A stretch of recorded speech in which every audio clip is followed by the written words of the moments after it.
Okay, चलो last session की बात कर लेते हैं। लास्ट सेशन में मैंने आपको चार्ट पैटर्न के कुछ सीक्रेट्स बताए थे। आई होप आप लोगों ने उस पर मेहनत की हो और चार्ट्स पे उसको ढूंढने की कोशिश की होगी, है ना। और अब हमारा जो अगला टॉपिक है दैट इज इंडिकेटर, है ना। और ये जो वर्ड है इंडिकेटर, समझना इसको, इंडिकेटर्स पढ़ने वाले हैं। इंडिकेटर ये जो वर्ड है, जब भी आप ये वर्ड सुनते हो तो सबसे पहले आपके दिमाग में क्या आता है? गाड़ी का इंडिकेटर, है ना। और बिल्कुल बिल्कुल इजी लैंग्वेज में समझाता हूं। जैसे गाड़ी में इंडिकेटर होता है ना, वैसे ही टेक्निकल एनालिसिस में भी इंडिकेटर्स हैं। गाड़ी इंडिकेटर से नहीं चलती, गाड़ी चलती है इंजन और फ्यूल से। बट गाड़ी को अगर सिस्टमैटिक चलाना है तो हमें इंडिकेटर की जरूरत पड़ती है। ऐसे ही आप चार्ट रीडिंग बिना इंडिकेटर के कर सकते हो, support resistance, candle sticks, chart pattern और ट्रेंड एनालाइज करके, वो भी विदाउट इंडिकेटर। बट अब जहां आप इंडिकेटर को उसमें जोड़ देते हो तो कहीं ना कहीं आपका जो एनालिसिस है उसको कहीं ना कहीं एक बैकअप कह सकते हैं फैक्टर मिल जाता है, ठीक है।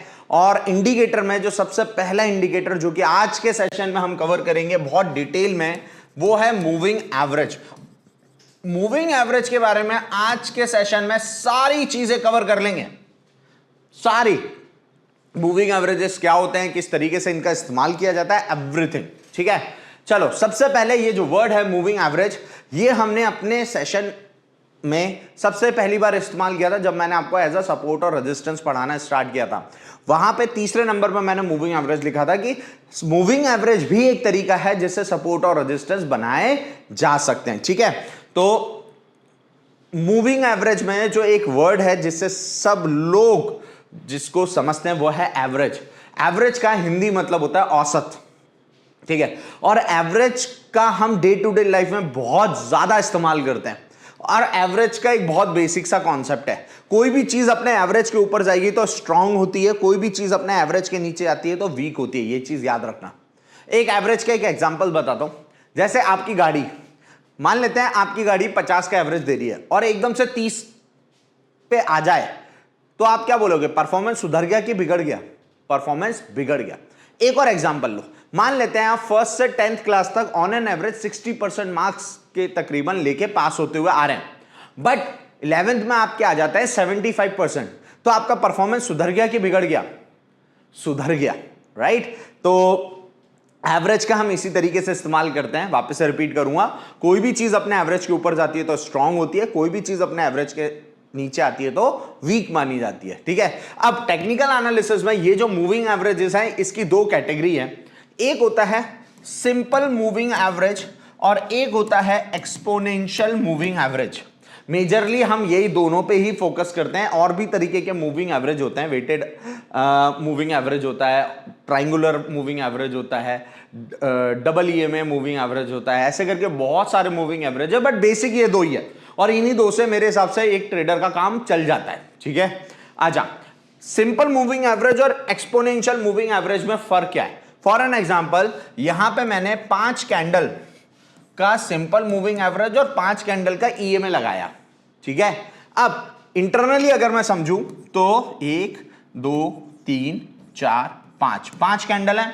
सिंपल मूविंग एवरेज में इक्वल वेटेज का सिस्टम यूज किया जाता है। मतलब आपकी कैंडल कितनी भी बड़ी हो कितनी भी छोटी हो, उसका जो कंट्रीब्यूशन होगा एवरेज में वो बराबर होगा, ठीक है। तो 5 कैंडल में अगर मैं कंट्रीब्यूशन डिसाइड करूंगा तो पर कैंडल 20% का कंट्रीब्यूशन आएगा, ठीक है।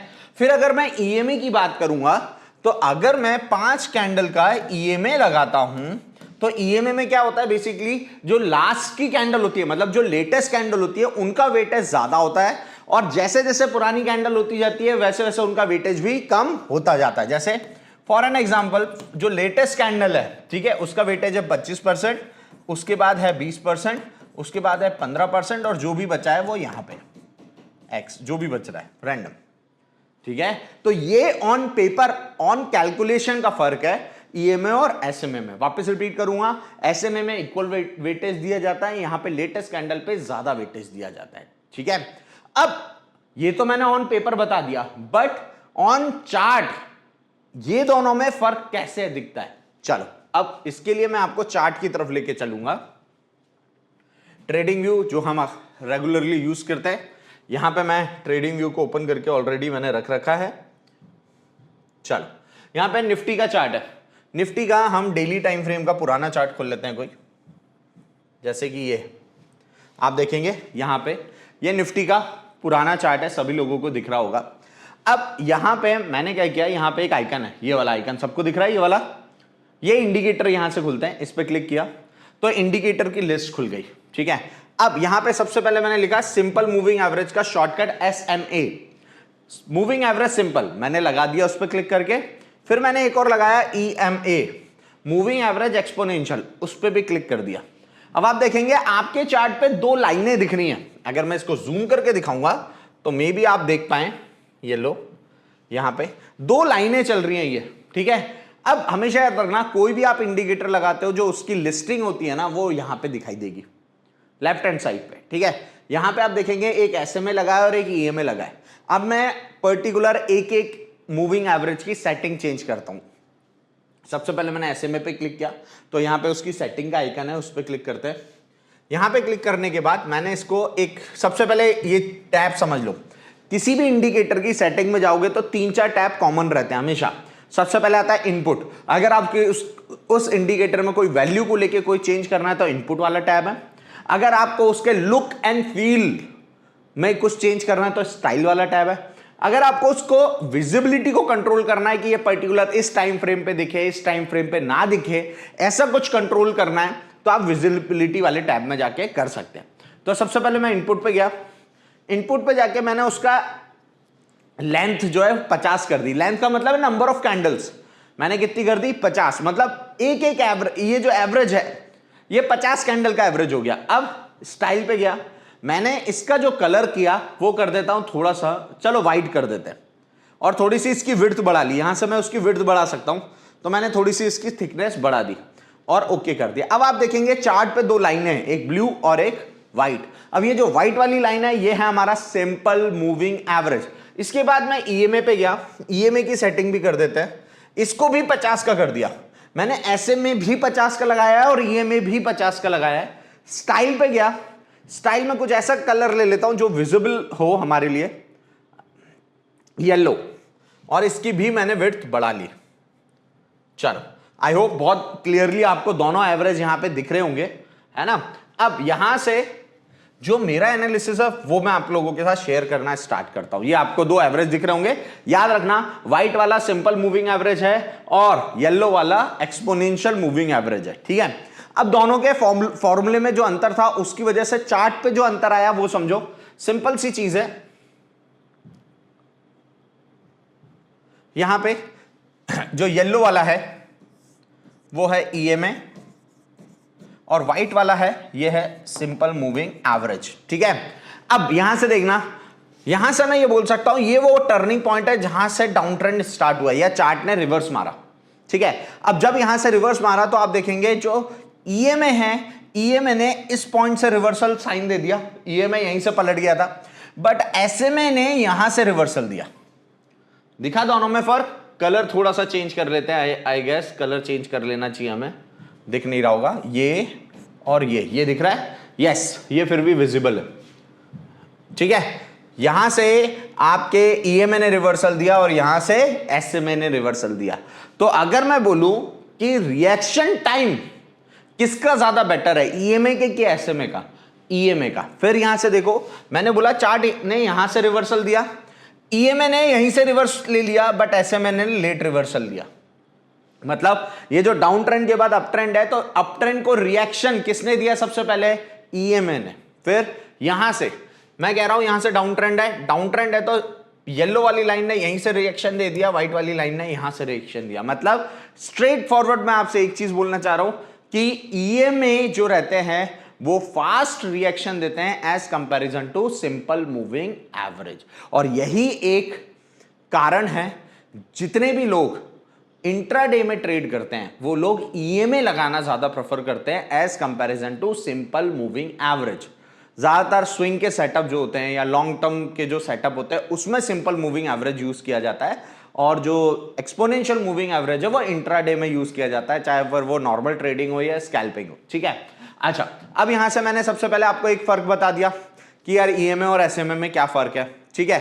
अब आपने जब भी यूट्यूब पे या कहीं पे भी किसी भी ट्रेडर को देखा होगा तो आपने एक चीज नोटिस करी होगी, यार ये जो ट्रेडर्स है ना सब, ये सब मूविंग एवरेजेस के अलग अलग नंबर का इस्तेमाल करते हैं।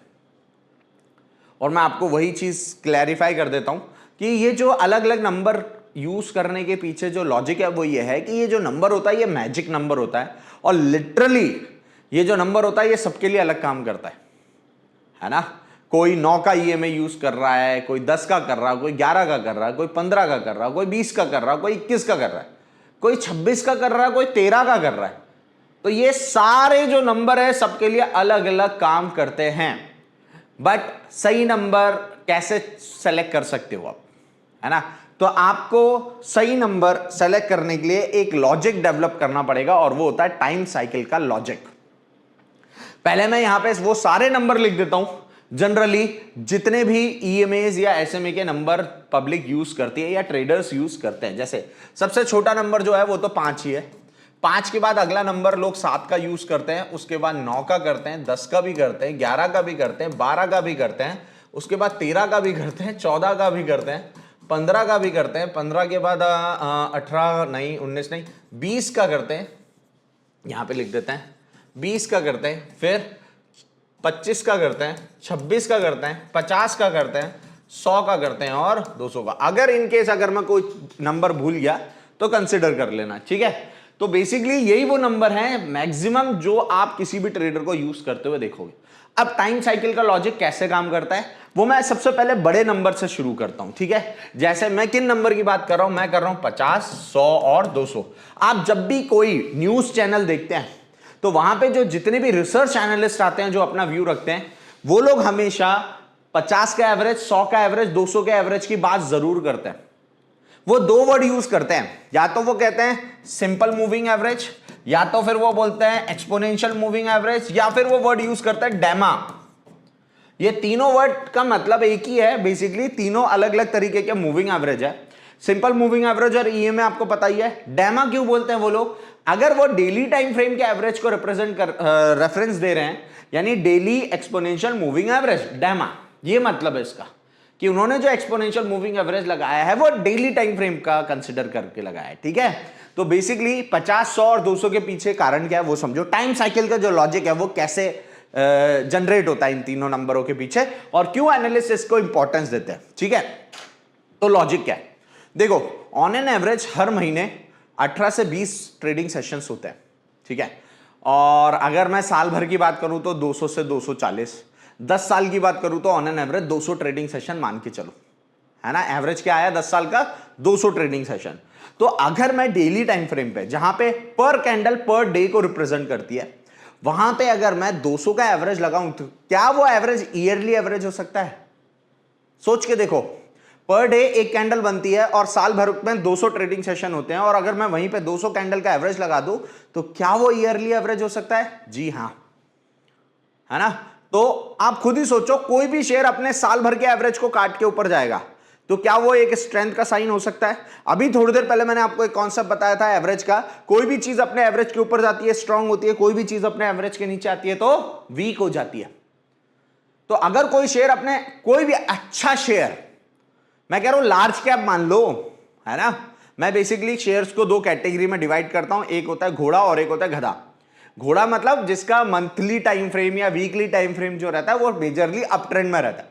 आप कोई भी घोड़ा कैटेगरी का कोई शेयर ले लो और उसको खुद ही देखना, जब वो अपने डेली टाइम फ्रेम पे 200 के एवरेज के ऊपर जाता है ना तो बहुत अच्छी रैली देता है। या ये कह सकते हैं जब जब वो अपने 200 के एवरेज के पास आता है तो they bring an buying opportunity, तब वो एक बाइंग अपॉर्चुनिटी देता है लोगों को। अक्सर अच्छे शेयरों को साल भर के एवरेज के पास खरीदने की अपॉर्चुनिटी के थ्रू देखा जाता है ना, के लिए देखा जाता है, ठीक है। तो भाई मेरे को अगर साल भर का एवरेज चाहिए तो मैं कितने का एवरेज लगाऊंगा? 200 का। अगर मुझे 6 महीने का एवरेज चाहिए तो मैं कितने का एवरेज लगाऊंगा? 100 का। अगर मुझे एक क्वार्टर का एवरेज चाहिए तो मैं कितने का एवरेज नंबर लगाऊंगा? 50 का। और अगर मुझे मंथली एवरेज चाहिए तो मैं कितने का नंबर लगाऊंगा? 20 का। और अगर मुझे वीकली एवरेज चाहिए तो मैं कितने का नंबर लगाऊंगा? 5 का। तो ये जो लॉजिक है टाइम साइकिल के, इनसे डिसाइड हुआ कि ये जो नंबर है ये वैलिड कैसे हुए, ये कहां गया 20, ये और ये। फिर लोगों ने अलग अलग लॉजिक लगाना चालू किए समय की साइकिल के थ्रू, है ना। जैसे 25 का जो लॉजिक है वो मैं बता देता हूं। 25 का क्या लॉजिक होता है, अगर आप 15 मिनट के चार्ट पे हैं, ठीक है, तो 9:15 से 3:30 बजे तक टोटल 15-15 मिनट की 25 कैंडल बनती है। तो अगर आप 15 मिनट के चार्ट पे 25 का एवरेज लगाओगे तो वो मार्केट का ऑनगोइंग एवरेज हो जाता है। अब मार्केट अपने ही एवरेज के ऊपर जाएगा तो स्ट्रांग है, अपने एवरेज के नीचे चल रहा है तो वीक है, ठीक है। ऐसे ही एक बहुत ही फेमस नंबर है 14। ये जो 14 का एवरेज है ना, ये एक बहुत ही पॉपुलर इंडिकेटर है आरएसआई, जो हम आगे पढ़ेंगे डिटेल में। आरएसआई में 14 का एवरेज यूज किया जाता है। और मेरी क्या आदत है गाइस, मैं कोई भी नंबर यूज करता हूं ना तो उसके पीछे टाइम साइकिल का लॉजिक होता है। मैं रैंडमली किसी को देख के कोई नंबर यूज नहीं करता। मेरे खुद के नंबर जो हैं, मेरे को उनके पीछे का टाइम साइकिल मैंने बिल्ड किया है, तब जाके मैंने उनका इस्तेमाल करना स्टार्ट किया है। मुझे पता तो हो कि मैं जो एवरेज यूज कर रहा हूं वो कितने समय का एवरेज है, ताकि मैं उसकी स्ट्रेंथ नाप पाऊं, है ना। एक होता है कोई शेयर क्वार्टरली एवरेज को तोड़ के जा रहा है, फिर वहीं एक होता है शेयर अपने साल भर के एवरेज को तोड़ के जा रहा है। तो ज्यादा स्ट्रेंथ किसमें है, जो साल भर का एवरेज तोड़ रहा है, ठीक है। तो वैसे ही जो भी नंबर मैं यूज करता हूं उसके पीछे पर्टिकुलर टाइम साइकिल का लॉजिक होता है। और जब मैंने आरएसआई को डिकोड किया, है ना, और तब मैंने देखा आरएसआई में 14 का एवरेज, और मेरे को बहुत समय तक मैं उस 14 नंबर का जो एक्चुअल में लॉजिक है वो ढूंढ ही नहीं पा रहा था। फिर कहीं जाके मेरी किसी बहुत ही एक्सपर्ट ट्रेडर से बेसिकली मुलाकात हुई, और फिर उन्होंने मेरे को इसका सार बताया कि वो जो 14 का नंबर है उसके पीछे क्या रीजन है। और मैं जितने ट्रेडर से मिला मैंने सबसे वो रीजन पूछा, बट किसी को नहीं पता था। हालांकि लोग आरएसआई यूज करते हैं, बट उन्हें आरएसआई में 14 का एवरेज का इस्तेमाल क्यों करते हैं वही नहीं पता। फिर जो मेरे को लॉजिक पता चला तब मेरे को लगा हाँ यार, इट मेक सेंस। एक्चुअल में पुराने समय पे जब जे वेलेस विल्डर ने आरएसआई बनाई थी, जब उन्होंने ये आरएसआई डेवलप करी ना, तब उस समय पुराने समय पे कैलेंडर कैसे होते थे याद है, कैसे मंथ नापे जाते थे, मून साइकिल से।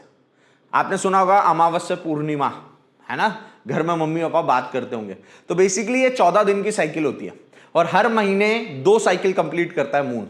तो अगर मैं वैसे देखूं तो ये जो आरएसआई का 14 का एवरेज है ना, ये फोर्टनाइटली एवरेज है, मतलब आधे महीने का एवरेज होता है, ठीक है। पुराने समय में कोई भी मंथ तब कंप्लीट माना जाता था जब 2 मून साइकिल कंप्लीट हो जाती थी, ठीक है। ऐसे ही करके बाकी सारे नंबर का जो लॉजिक है सब ने अपना अपना अलग अलग बिल्ड कर रखा है, ठीक है। चलो, अब नंबर के ऊपर भी बात हो गई, है ना। अब याद रखना आपके लिए कौन सा नंबर सही है, या मैंने कोई भी नंबर कैसे सेलेक्ट किया वो मैं तब बताऊंगा जब मैं आपको सेटअप सिखा रहा हूं। अभी तो मैं सिर्फ आपको क्या कर रहा हूं, मूविंग एवरेज का एक ओवरव्यू दे रहा हूं, ठीक है, कि moving average as a indicator क्या है, किस तरीके से इसका इस्तेमाल किया जाता है, ठीक है। अब बात करते हैं इसके यूजेस पे कि मूविंग एवरेजेस का इस्तेमाल किस किस तरीके से किया जा सकता है। तो देखिए, मेजरली अगर मैं मूविंग एवरेजेस के इस्तेमाल की बात करूं तो इसके 2 इस्तेमाल होते हैं। पहला, as a support and resistance. दूसरा, एज अ ट्रेंड आइडेंटिफायर।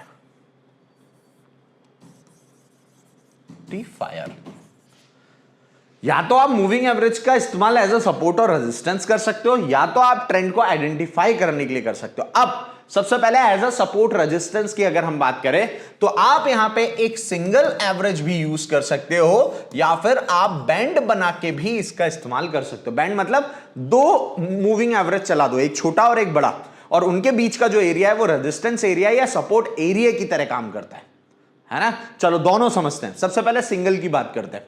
अच्छा, ये पूरा स्टार्ट करने से पहले, फर्दर सेशन स्टार्ट करने से पहले एक चीज समझ लो, मूविंग एवरेजेस का नंबर जितना छोटा रहेगा वो उतना ही चार्ट से चिपक के चलता है, और मूविंग एवरेजेस का नंबर जितना बड़ा रहेगा वो उतना ही चार्ट से दूर भागेगा, ठीक है। इसको मैं दिखा देता हूं एक बार चार्ट पे, फिर हम फर्दर इसको डिस्कस करते हैं।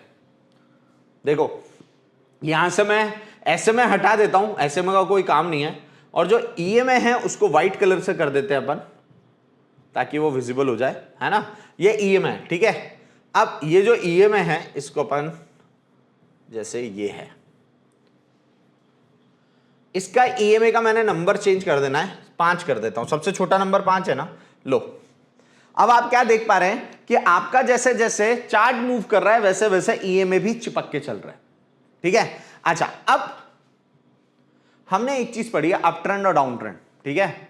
देखो, मान लेते हैं ये अप ट्रेंड है, ये अप ट्रेंड है, ठीक है।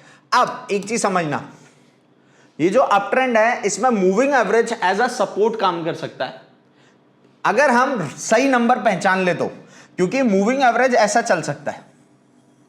अगर मैं सही नंबर पहचान लूं तो शायद ये जो पुलबैक्स आते हैं ये मेरे मूविंग एवरेज पे मैं पकड़ सकता हूं, बट उसके लिए आपको क्या मेहनत करनी पड़ेगी कि आप सही नंबर पहचान पाओ। और याद रखना, पुलबैक्स के जो साइज होते हैं वो हर बार अलग होते हैं, है ना। तो वहां पे हो सकता है कि आपको मल्टीपल मूविंग एवरेज का भी इस्तेमाल भी करना पड़े, ठीक है।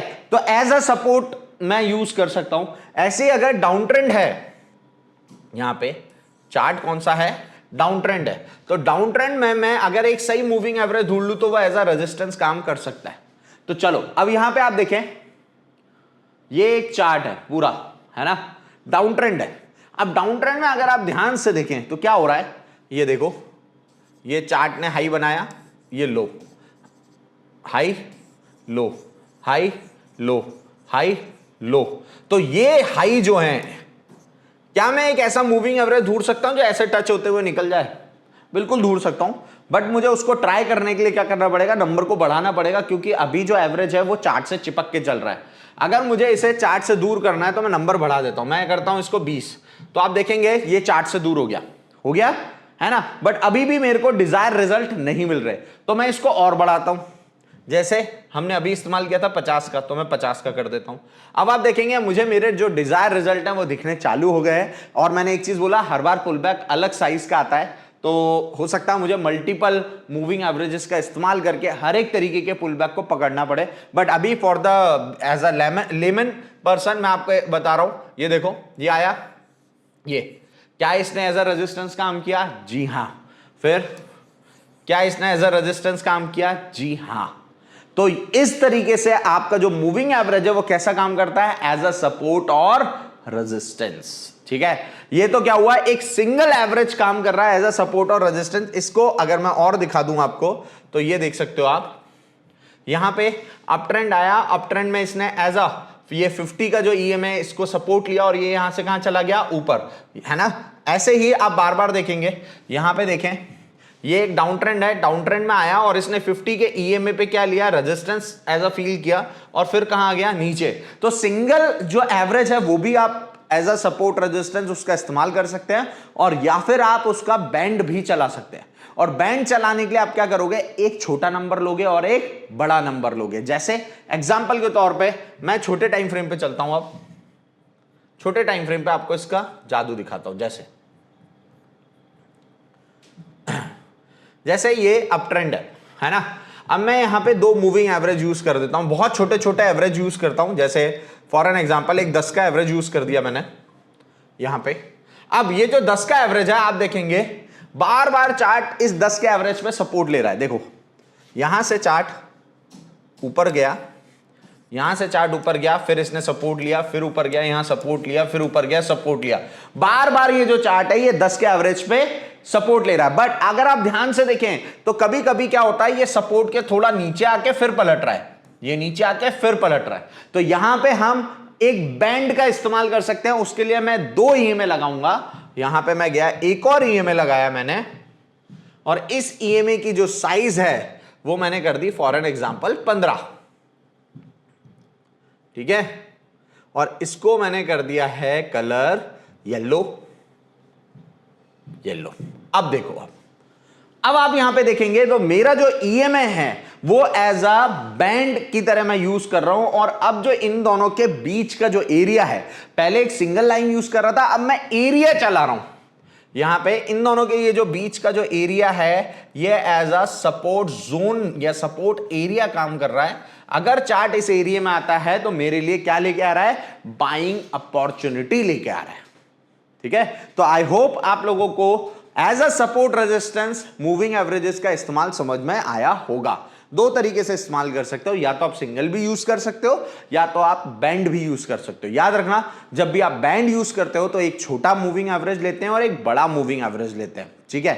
अब ट्रेंड आइडेंटिफाई करना, सेकंड जो तरीका है मूविंग एवरेजेस का इस्तेमाल करने का, वो है टू आइडेंटिफाई ट्रेंड। अब ट्रेंड आइडेंटिफाई भी आप दो तरीके से कर सकते हो, या तो आप सिंगल से यूज कर सकते हो या फिर आप क्रॉसओवर से कर सकते हो। दो तरीके से ट्रेंड आइडेंटिफाई कर सकते हो चार्ट पे, या तो आप सिंगल एवरेज से यूज कर लो या तो क्रॉसओवर से। क्रॉसओवर होता है दो मूविंग एवरेज जब आपस में काट देते हैं, एक दूसरे को क्रॉस करते हैं, उस इवेंट को हम क्रॉसओवर बोलते हैं। जैसे अब बहुत सिंपल तरीके से आप लोगों को बताता हूं, इसके लिए मैं थोड़े से बड़े मूविंग एवरेज यूज कर लेता हूं।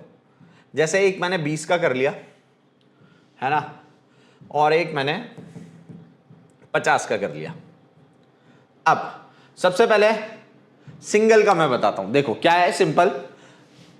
अभी तक हमने जो ट्रेंड आइडेंटिफिकेशन समझा है वो कैसे समझा है कि भाई हमें स्ट्रक्चर देखते हैं, हायर हाई हायर लो या लोअर हाई लोअर लो, इस तरीके से हम ट्रेंड आइडेंटिफाई करते हैं। बट हम मूविंग एवरेजेस से भी ट्रेंड आइडेंटिफाई कर सकते हैं। अगर जैसे फॉर एन एग्जांपल मैंने 50 का एवरेज यहां पे लगा दिया, अब अगर मैं इसका ट्रेंड आइडेंटिफाई करूं तो मेरे लिए बहुत आसान हो जाएगा। सिंपल, मैंने एक रूल बना देना है कि 50 का एवरेज का मेरे को पता ही है रीजन नंबर।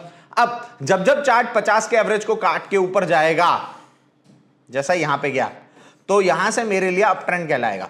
और जब तक चार्ट 50 के एवरेज के नीचे नहीं आ जाता, मैं अपना डाउन ट्रेंड का माइंडसेट तैयार नहीं करूंगा। फिर जब चार्ट 50 के एवरेज के ऊपर निकल जाएगा तो मैं वापस से अप ट्रेंड काउंट करूंगा, और जब 50 के नीचे आ जाएगा फिर मैं डाउन ट्रेंड का माइंडसेट लेके बैठ जाऊंगा। तो आप इस तरीके से देख रहे हैं, 50 के ऊपर जा रहा है अच्छी रैली आ रही है, 50 के नीचे जा रहा है अच्छी रैली आ रही है। तो आप इस तरीके से ट्रेंड आइडेंटिफाई भी कर सकते हैं। और याद रखना, higher the time frame higher the accuracy, lower the time frame lower the accuracy. जितना बड़ा टाइम फ्रेम होगा उतनी अच्छी एक्यूरेसी देता है कोई भी मेथड, और जितने छोटे टाइम फ्रेम पे चले जाओगे वो उससे आपसे उतना ही ज्यादा झूठ बोलना चालू कर देता है ना। तो इस तरीके से आप सिंगल मूविंग एवरेज का इस्तेमाल कर सकते हो। अब क्रॉसओवर की बात, क्रॉसओवर में मैंने क्या किया, दो एवरेज लगा दिए, 20 और 50, 20 और 50। अब इसमें क्या होता है, जब जब इनका क्रॉसओवर होगा तब वहां से एक कंफर्मेशन मिलेगा कि ट्रेंड चेंज हो रहा है, ठीक है। जैसे फॉर एन एग्जांपल यहां से शुरू करते हैं, आप यहां पे देखेंगे 20 और 50 में क्रॉसओवर है। दो तरीके के क्रॉसओवर होते हैं, एक होता है पॉजिटिव और एक होता है नेगेटिव। जब छोटा नंबर बड़े नंबर को नीचे से काट के ऊपर जा रहा है तो इसको बोला जाता है पॉजिटिव क्रॉसओवर, और जब छोटा नंबर बड़े नंबर को ऊपर से नीचे की तरफ काटता है तो इसको बोला जाता है नेगेटिव क्रॉसओवर। तो जब भी पॉजिटिव क्रॉसओवर दिखता है तो हम अप ट्रेंड काउंट करते हैं, और जब भी नेगेटिव क्रॉसओवर दिखता है तो हम डाउन ट्रेंड काउंट करते हैं। जैसे अगर यहां देखें तो व्हाइट वाली लाइन 20 है, येलो वाली लाइन 50 है। व्हाइट वाली लाइन ने येलो वाली लाइन को नीचे से ऊपर काटा है, मतलब इट्स अ पॉजिटिव क्रॉसओवर। मतलब मैं बोल सकता हूं यहां से मेरे लिए कौन सा ट्रेंड स्टार्ट हो गया, अप ट्रेंड स्टार्ट हो गया। ऐसे ही यहां पे अगर मैं देखूं तो यहां पे येलो वाली लाइन जो है वो व्हाइट वाली लाइन ने ऊपर से नीचे की तरफ काट दिया येलो को, तो मैं बोल सकता हूं 20 ने 50 को नीचे की तरफ काटा, मतलब यहां से मेरे लिए ट्रेंड क्या डिफाइन हो गया, डाउन ट्रेंड डिफाइन हो गया। And that's it. इसके अलावा मूविंग एवरेजेस का कोई और तरीका नहीं है इस्तेमाल करने का। या तो लोग इसका इस्तेमाल ट्रेंड राइड करने के लिए करते हैं, या तो इसका इस्तेमाल ट्रेंड आइडेंटिफाई करने के लिए करते हैं, ठीक है। आई होप आपको ये जो इंडिकेटर है इसका पर्पस समझ में आया हो इस सेशन से, ठीक है। दैट्स इट, इतना ही था आज का। एक इंडिकेटर पढ़ रहे हैं हम, पर डे एक इंडिकेटर को पढ़ के खत्म करेंगे, ठीक है।